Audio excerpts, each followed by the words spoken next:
당신에겐 나이 들어도 편한 친구가 몇 명 있나요? 친구란 10대에 만났던 친구가 가장 마음이 편한 것은 계산 없는 마음으로 만나 그런가 봅니다. 조건보다 그냥 좋으면 친구가 되었습니다. 20대의 만남은 서로 계산을 하게 됩니다. 너를 만남이 내게 어떤 유익이 있을까? 이를 사회 친구라 했습니다. 어린 시절 친구들 사이를 가르는 것은 부모님들이었습니다. 양부모님은 계시냐? 부터 호구 조사를 하고 그 애랑 사귀지 마라, 친하게 지내지 마라던 등 70년대 환경은 부자와 가난함이 확연히 튀어나오는 세월이었습니다.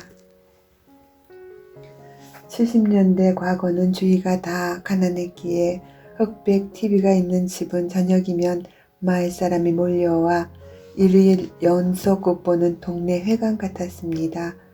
마루에 놓인 TV가 영화관 화면처럼 동네 사람들에게 개방되었습니다. 볼거리가 귀했던 시절, 박치기 기밀이 나오는 날에는 레슬링을 보기 위해 아이들은 장독대에서 발꿈치를 들고 집안을 들여다봅니다. TV 앞에는 할아버지 장기 친구분이 가장 앞자리에서 자리 잡고 기다리셨습니다.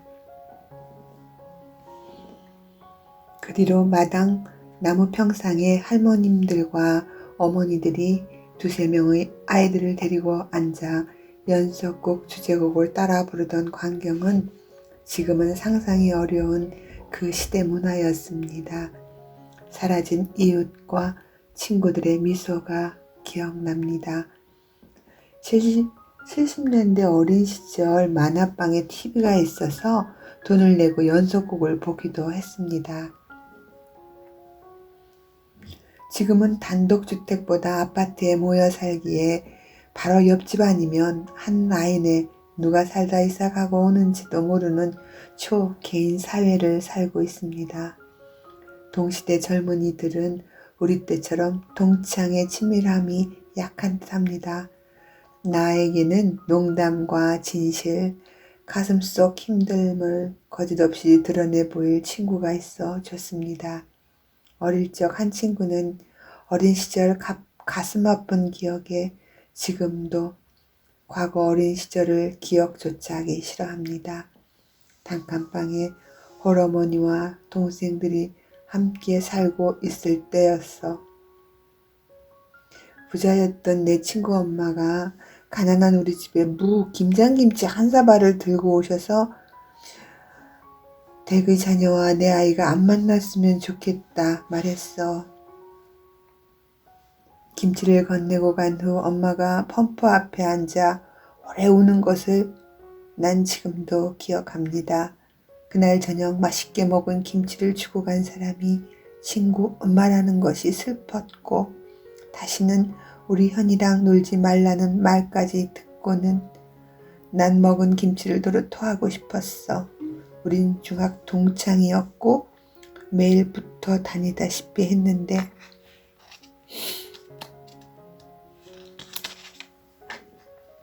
가난해서? 아버지가 없어서? 모르겠고 내 형편은 그 엄마의 눈엔 사귀면 안 된 친구였나 보다. 부자 친구 집엔 우리 집에 없는 세계 고전 전집이 있어 책을 빌려 읽기를 수십 번, 툭하면 저녁까지 먹고 돌아오곤 했었어.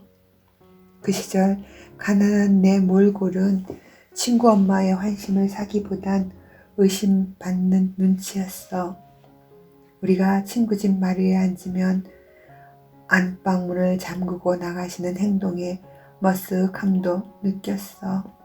그 시절의 가난은 남편 잃고 엄마 홀로 우리들을 키우기가 상상을 초월하기 힘든 시기였어. 그래서일 거야 사이좋은 현이랑 나는 다시는 만나지 않게 됐어. 내 자존심에 너 엄마가 너랑 놀지 말랬어. 말하지 못했어. 늘 아침이면 현이네 집에 놀러 들러 늘 같이 버스로 등교했고 쉬는 시간마다 서로를 찾던 시간을 내가 정리해야만 했어. 그 시절 가난은 내 가슴에 깊은 상처가 됐어. 내 인생 안 풀릴 것도 다 가난 탓이라 엄마에게 투정했어. 난 이 가난만 아니었으면 밑바닥 인생으로 안 살았을 거야. 가난도 대물림 되듯 부모에게 물려받은 가난이 내 자식들에게 대물림 되고 있다며 억울해한다.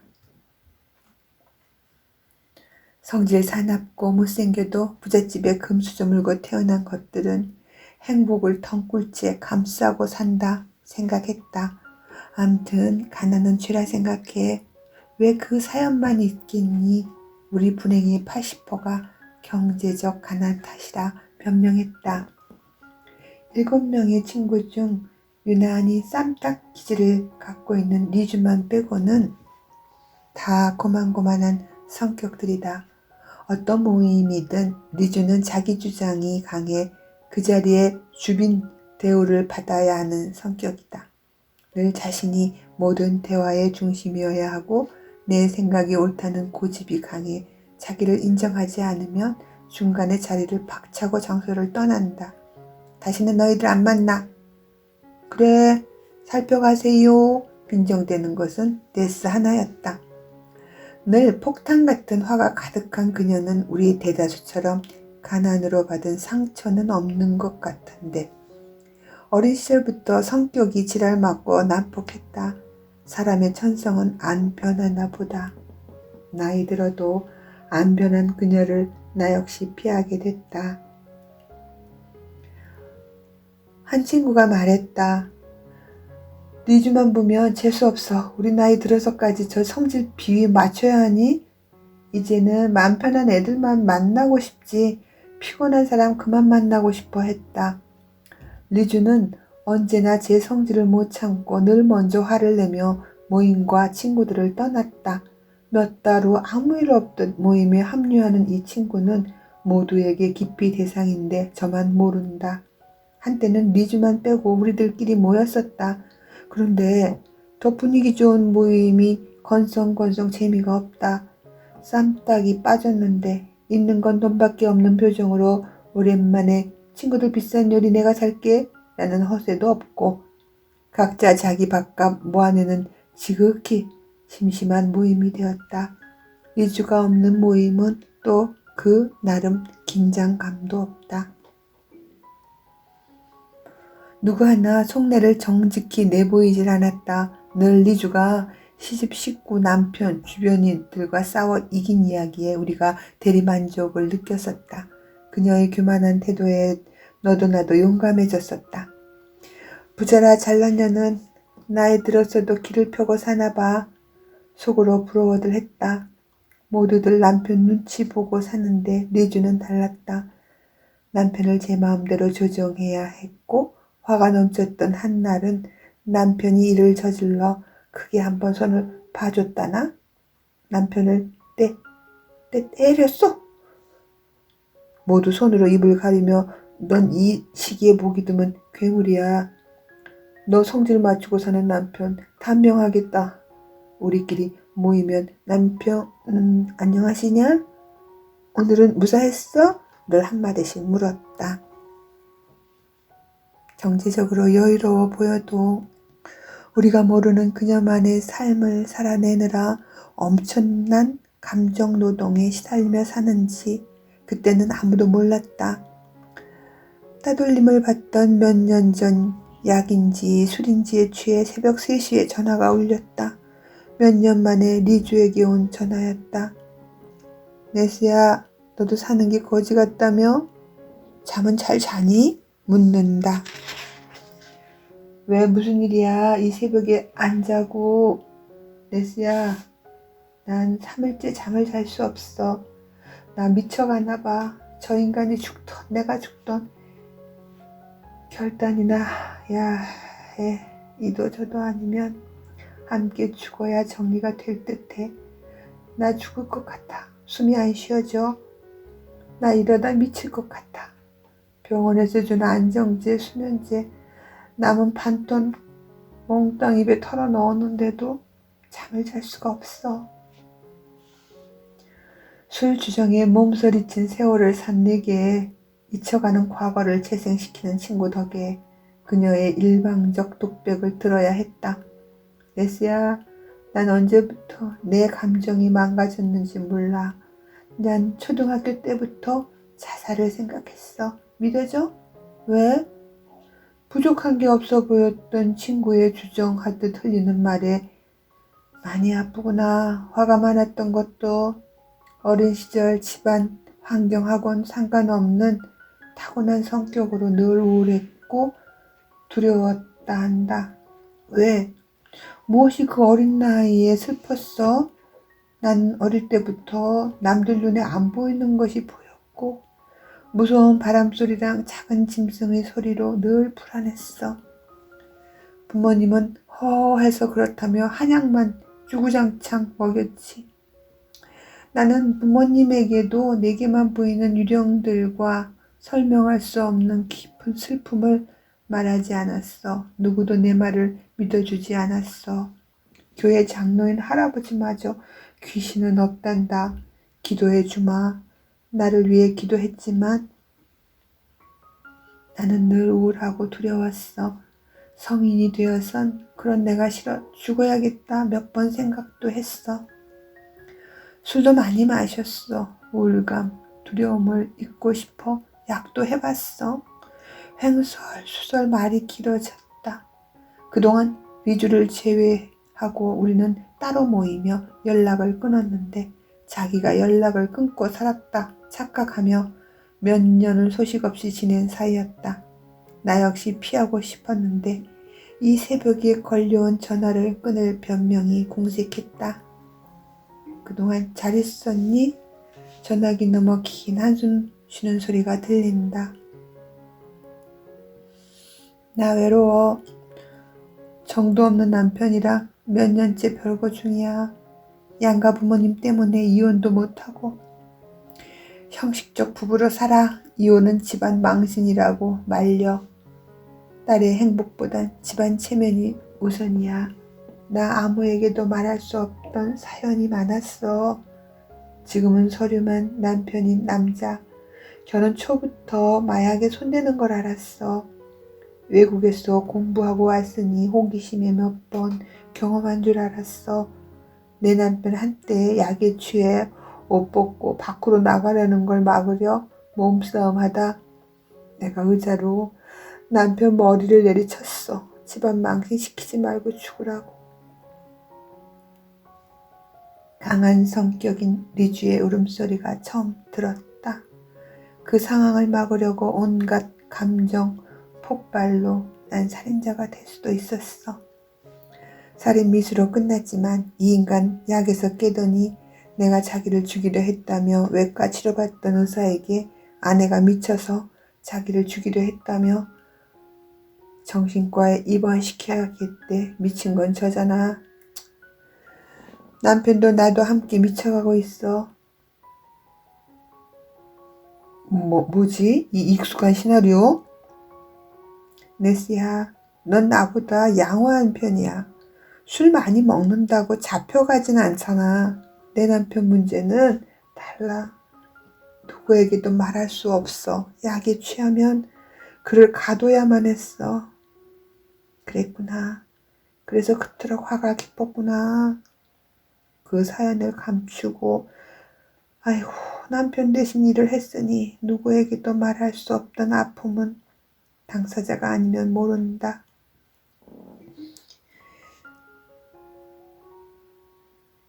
예전 알코올 중독증 증세를 보였던 내 남편의 헝클어지고 처참했던 모습이 떠올랐다. 리주, 남편이 약에 취해 밖에 나가면 남편은 차들이 다니는 4차선 신호등을 무시하고 무조건 맨발로 걸어. 술 취한 사람 같아. 다행히 몇 번은 술에 취한 사람으로 오해돼 어떤 마음 착한 학생이 커피숍에 들여다 놨으니 보호자가 인솔에 가라 전화받고 경찰서에서 온 연락이 아니라 다행으로 느낄 정도로 난 그 인간 때문에 노이로즈에 걸렸어. 이 사실이 발각되면 남편 회사, 양가 부모님 주위에 쌓아놓은 명예가 다 날아가. 그날로 끝이야. 점점 심해져. 이제 병원에 가둬야 그 사람 약을 멈출 것 같아. 네스야, 술 끊는 거기는 도박도 치료한다며? 마약 중독자 치료하는 모임도 있니? 응, 있어. 단약 모임이라고 외국에는 활성화되어 있는데 한국은 활성화가 약하지만 찾아봐. 네스야, 만약 그런 모임에 갔다 마약 한 거 발각되면 소문나지 않을까? 아이고, 리주야, 오늘은 여기까지. 다음 주 쉴 때 만나자. 벌써 4시가 넘었다. 나 일찍 출근해. 자야겠어. 전화를 끊었다. 몇 주 후 약속을 잡고 만나서 내가 나가는 익명의 알코올 가족 모임에 초대했다. 우리는 알코올에 무력했으며로 시작한 프로그램에 참석했던 친구는 초창기 나처럼 맨 뒷좌석에 앉아 울고 있었다. 리주는 가족병을 앓고 있었다. 부자였기에 그녀의 고통은 가려져 동정도 이해도 받지 못했다. 부자는 아픈 사연이 없을 거라 생각들 한다. 친구들은 단체로 다 등을 돌렸다. 리주의 경조사에는 거래처 직원들만 형식적 참례가 다였다. 식물학원 한두 명 부조만 내고 자리를 피했다. 그때까지 돈과 관련해 주변인과 교류가 많았지만 마음을 열고 대화할 친구는 한 명도 없음을 고립된 지금에 알았다. 나 그때 너희들에게 화풀이해서 상처받았다면 미안해. 지금 정신을 차려보니 내 잘못을 인정하고 보상할 의향이 생겼어. 리주는 다시 친구들에게 잘못을 보상하고 싶다며 모임에 나오고 싶어 했다. 지금은 완전히 변해 그때의 리주가 아닌데 친구들은 변한 리주를 인정하고 싶어 하지 않는다. 앞으로 누구든 걔랑 연락할 거면 내겐 연락하지 마. 리주를 상대로 열등감에 쩔어 살던 유리의 통보였다. 태생적으로 못돼 처먹은 게 이제 변했다고? 그래서 뭐 어쩔 건데? 대다수 지금의 리주를 인정하길 싫어한다. 변한 그녀의 변명조차 듣길 거부하고 리주 얘기 꺼내는 것만으로 분위기가 싸늘해졌다. 이런 반응에 왜 내 맘이 무겁다. 주기도문을 떠올린다. 주님, 저희에게 잘못한 일을 저희가 용서하오니 저희 죄도 용서하시고 저희를 유혹에 빠지지 않게 하시고 악에서 구하소서. 어린 시절 친구였던 그들의 차가운 거절이 내게 하는 말로 느껴졌다. 가슴이 먹먹했다. 너희들 마음은 이해하겠는데 지난 일을 용서해주면 안 될까? 리주가 힘든 생활 속에서 자기 방어 표현으로 한 행동들이었어. 나도 힘든 시절에 리주와 같았거든. 오래 쌓인 감정들이라 모두 더 얘기하지 말자는 분위기였다. 친구들의 반응을 전하지 않아도 리주도 분위기를 알아차렸다. 내가 변할 걸 그들이 이해하지 않아도 난 변할 거야. 그리고 기회가 되면 배운 대로 보상하려 해. 12단계 명단을 만들어서 리즈는 이후 내게 물었다. 누구에게 말할 수 있는 아픔은 치료가 가능한가 봐. 너에게 내 상처를 이야기한 후 나는 잠을 다시 잘 수 있었어. 혹 내 남편도 치료될 수 있을까 하는 희망도 생겨. 내 남편은 자신이 마약하는 건 불법으로 인정하지 않아. 끊을 맘도 없고. 리주야, 어쩜 그 반응이 정상이야. 처음에는 누구도 자기의 중독증을 인정하지 않아. 생명이 위태로운 지경에도 내 남편도 술 끊을 생각도 없는 사람이었어. 술병으로 지옥을 헤매도 자기는 저 페인 같아 보이는 중독자가 아니라 애주가인데 자기를 중독자로 몰아붙이는 나에게 화내고 폭언하고 과거 암담했던 순간들. 아유, 더 말하고 싶지 않아. 리주야, 그를 사랑한다면 그가 망가지고 상처난 정신으로 질러대는 억지를 알아차리고 견뎌야 해. 몇 년 만에 본 리주는 몸이 반쪽이었다. 사람이 이렇게도 마를 수 있구나. 2000년 전 미라가 가죽 옷을 입고 내 앞에 앉아있는 듯 그녀의 건강이 불안했다. 온몸에서 부정 에너지가 흐르고 얼굴엔 버텨내려는 도끼 서린 얼굴이 더 강해. 함께 마주보는 것도 싫었다. 과거의 내 모습인데. 온통 머리에는 피해의식으로 비굴함과 원망, 분노로 미쳐가던 내 모습 같은 너를 지금은 피하고 싶다. 너의 그 못돼 처먹은 성질이 지금의 대가를 만든 거 아닐까? 아프게 쏘아대고 싶었다. 리주의 포악한 성격은 환경 탓하긴 어려워 보였다. 부모님은 그 시절 방송국 일을 하셨던 거로 알고 있다. 그녀 집에 그 시절 보기 드문 수집용 미니카가 부모님이 외국을 다녀올 때 사온 진열품들이었다. 진열장에 보물처럼 진열되어 눈으로 보는 것만으로도 고급지고 신기했었다. 늘 경제적으로 풍족해 보였고 부모님은 자상하고 교양 있어 보였다. 내가 아는 친구 중 가장 부유했던 거로 그의 유년기를 기억한다. 그녀 역시 부모에 대한 애정 결핍이나 상처받은 기억이 없다. 할아버지는 교회 장로셨기에 철저한 종교 분위기에서 사랑받으며 자랐다. 그런 그녀의 포악성은 이해되지 않는 타고난 못된 천성 같았다. 우리 중 대부분은 누가 어렵게 살았나 서로 비교하며 내기하듯 한풀이 할 때 리주만 딴 나라 사람 같았다. 우리 중 여럿이 이구동성으로 하는 말이 있다. 결혼하고 불합리함에 성깔 부리고 시집을 뛰쳐나오고 싶을 때에 돌아갈 친정의 빈곤을 생각해 참아야 했다며 친정이 리준의 반만 해도 가난한 결혼생활 참아내지 못했어. 우리 모두는 각자 고통을 통해 그 고통이 걸음처럼 나의 결점을 제거하고 나의 장점을 발견하게 했다.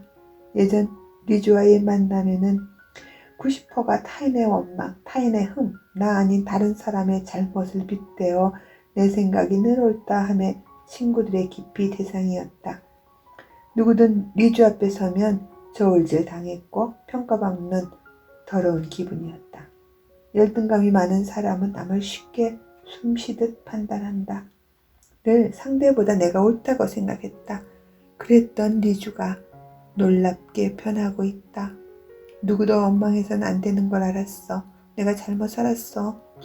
내 삶이 고통스러웠던 것, 내 탓임도 알아. 표독한 삶을 살았음을 인정하고 모두에게 용서를 구해. 그 성격으로 피해를 가장 많이 받은 건 나라는 사실도 알았어. 태생부터 고장난 내 성격을 누가 고쳐주겠나. 부모도 포기한 나를. 메시야, 우리는 복받은 거야. 부모도 못 고친 망가진 내 정신적 고통을 어떻게 이 단순한 프로그램으로 나는 회복하고 있어. 나는 전 남편을 믿을 수 없어. 늘 불안했어. 능력 있지, 매너 좋지, 집안 좋지. 유부남인 줄 알고도 여자들이 많이 접근했어. 난 늘 남편 마음이 변할까, 내 곁을 떠날까 늘 불안했어. 내 남편은 너희도 알다시피 정 많고 마음이 약한 남자였어. 단 하나 마약을 하면서 모든 장점과 능력이 추락했지. 그래서 나한테 맞고 살았어. 약이 취해 있을 때는 세상 보기 흉한 짐승 같은 모습이야. 내가 제정신을 차릴수록 남편을 놓아줄 용기가 생겼어. 나는 그를 사랑하진 않았어. 소유하고 싶었을 뿐. 레스야, 넌 네 남편 오리가 그렇게 좋았어? 레스, 모든 게 다 지금까지도 결혼한 걸 후회하진 않았어. 여기까지만 들으면 유치하지. 나 역시 어떻게 사는 게 정답인지 몰랐어. 지나간 괴로움을 다 이유가 있었어. 나는 고통을 피할 방법을 몰랐고 지혜도 없지 참아내는 방법밖에 몰랐어. 내일은 사랑하는 사람과 천국을 거닐 거란 환상을 품고 용감히 미래에만 향해 살았어. 결혼 전부터 심한 알코올 의존자였던 배우자를 구할 생각밖에 다른 기대가 없었어. 제발 과부가 안 되게 도와주세요. 이 기도는 들어주셨네. 남편은 세상에서 자기가 모든 면에서 모르는 게 없다 생각하나 봐. 늘 모든 언어와 단편적 지식과 남을 비교 평가하는 습이 심했어. 너처럼 한때는 나와 말이 안 통한다며 모든 것에 비교, 비판하는 그의 열등감은 남을 깎아내릴수록 자신의 열등감을 감추는 착각에 살았어. 나 역시 같은 실수를 하며 살았어. 잘난 것도 못난 것도 사실은 없는 건데. 네스야, 그렇게 술 먹던 남편 여자 문제로 의심해 본 적 없었어?